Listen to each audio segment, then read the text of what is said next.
میں ایک امیر زادی کا ڈرائیور تھا۔ وہ نشے کے سگریٹ پیتی اور چھوٹے چھوٹے لباس پہن کر آوارہ لڑکوں کے ساتھ ساری ساری رات پارٹی کرتی۔ میرا دل اس کے دلکش بدن کو دیکھ کر مچلتا تھا، لیکن وہ مجھے ذرا بھی گھاس نہ ڈالتی۔ اس لیے ایک رات جب وہ نشے میں دھت تھی، میں اسے گاڑی کی پچھلی سیٹ پر لے گیا۔ اس نے بھی مدہوشی میں مجھے پکڑ لیا۔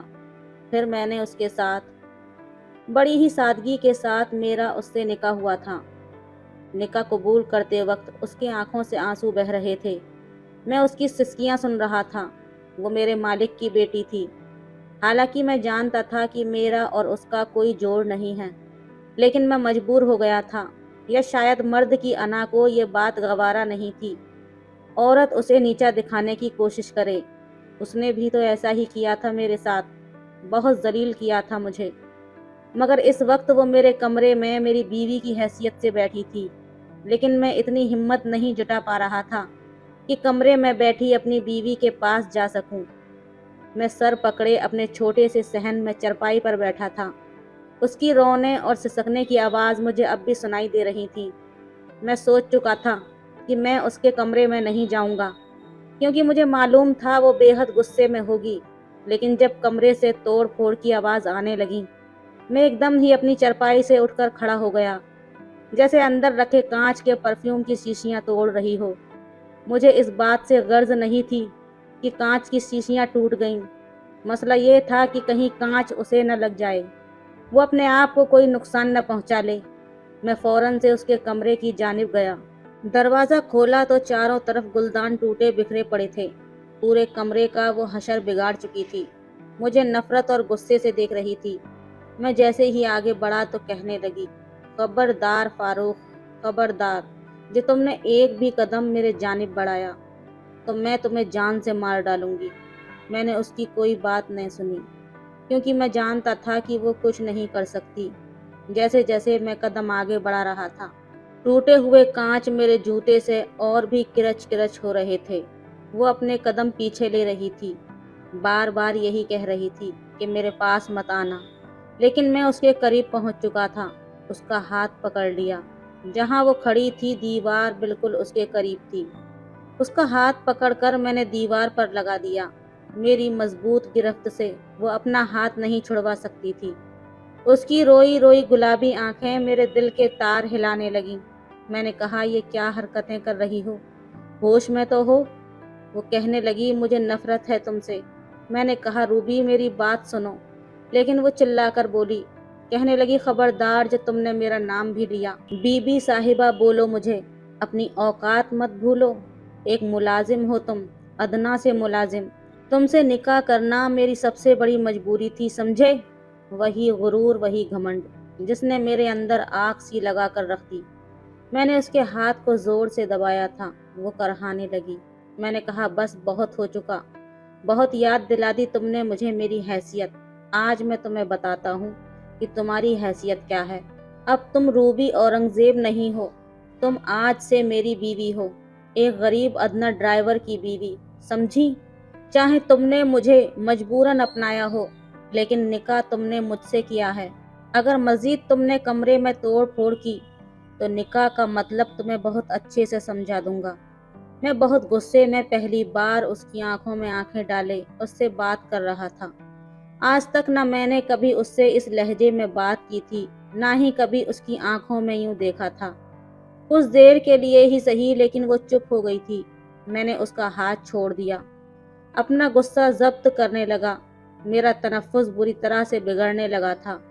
میں ان مردوں میں سے ہرگز نہیں تھا جو غصے اور جلال میں رہتے ہیں۔ میرا تو یہ حال تھا کہ نوکر کیا اور نخرہ کیا، بہت کچھ سہنا پڑتا ہے ہم لوگوں کو۔ یہ غریبی انسان کو سب سے پہلے صبر ہی تو کرنا سکھاتی ہے۔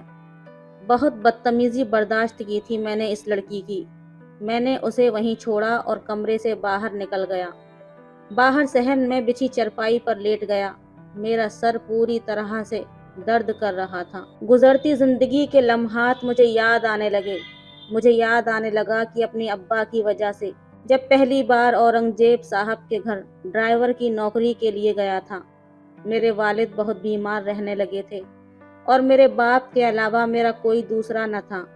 والدہ پہلے ہی انتقال کر چکی تھیں، بہن بھائی کوئی تھا نہیں۔ والد کی بیماری کی وجہ سے مجھے اپنی تعلیم کا سلسلہ بھی چھوڑنا پڑا۔ سفید رنگ کی وردی پہنے اپنے والد کے سیٹ کے سامنے میں باادب کھڑا تھا۔ وہ شخص پینٹ کوٹ میں ملبوس تھا، منہ میں سگار رکھے مجھے بڑی غور سے دیکھ رہا تھا۔ کہنے لگا، ڈرائیونگ لائسنس ہے تمہارے پاس؟ میں نے کہا، جی صاحب، لائسنس ہے میرے پاس۔ ابا نے گاڑی چلانی سکھائی تھی مجھے، اور لائسنس بھی میں نے بنوا لیا تھا۔ کہنے لگے کہ نور محمد کو میں نے اپنی بیٹی کے لیے رکھا تھا، نہایت ہی سیدھا اور شریف انسان تھا، اور تم نوجوان سے لڑکے ہو، اس لیے میرے لیے فیصلہ کرنا مشکل ہے کہ میں تمہیں روبی کا ڈرائیور رکھوں یا نہ رکھوں۔ مجھے اس وقت پیسوں کی بہت زیادہ ضرورت تھی، اور میرے پاس فی الحال نوکری بھی نہیں تھی۔ میں نے کہا، صاحب جی آپ بے فکر رہیں، آپ کی عزت میری عزت ہے، میری رگوں میں بھی نور محمد کا ہی خون گردش کر رہا ہے۔ مر جاؤں گا لیکن کبھی بھی آپ کے ساتھ دھوکے بازی نہیں کروں گا۔ آپ بے فکر رہیں، آپ کی عزت کی طرف آنکھ اٹھا کر بھی نہیں دیکھوں گا۔ میری بات سن کر وہ مسکرانے لگے، کہنے لگے، بس ٹھیک ہے، روبی کو جہاں بھی جانا ہوگا تم اسے لے کر جاؤ گے۔ میں نے کہا، جی صاحب۔ وہ کہنے لگے، جب تک وہ گھر سے باہر ہوگی تم اس کے ساتھ ساتھ رہو گے۔ میں نے حامی بھر لی۔ میں نہیں جانتا تھا کہ وہ لڑکی اس قدر گھمنڈی اور بدتمیز ہوگی۔ کالج میں اس لڑکی کا آخری سال تھا، اور ان دنوں اس کے فائنل ایگزام چل رہے تھے۔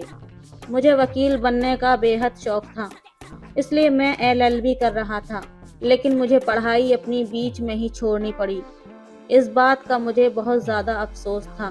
وہ لڑکی میرے ساتھ بہت ہی زیادہ غلط رویہ اختیار کرتی تھی۔ ایک بار میرے ساتھ کالج سے واپس آ رہی تھی، کہنے لگی، آئس کریم پارلر پر گاڑی روکو۔ میں نے گاڑی روک دی۔ کہنے لگی، جاؤ باہر سے جا کر میرے لیے آئس کریم لے کر آؤ۔ میں نے کہا، جی بی بی صاحبہ۔ میں اس کے لیے اندر سے جا کر آئس کریم لے آیا۔ اس وقت وہ گاڑی سے باہر نکل کر کسی سے فون پر بات کر رہی تھی۔ میں نے آئس کریم جیسے ہی اس کے سامنے کی اور کہا کہ بی بی صاحبہ، یہ آئس کریم لو۔ بے دہانی میں اس کا ہاتھ آئس کریم پر لگ گیا۔ وہ آئس کریم ساری کی ساری اس کے کپڑوں اور جوتوں پر گر گئی۔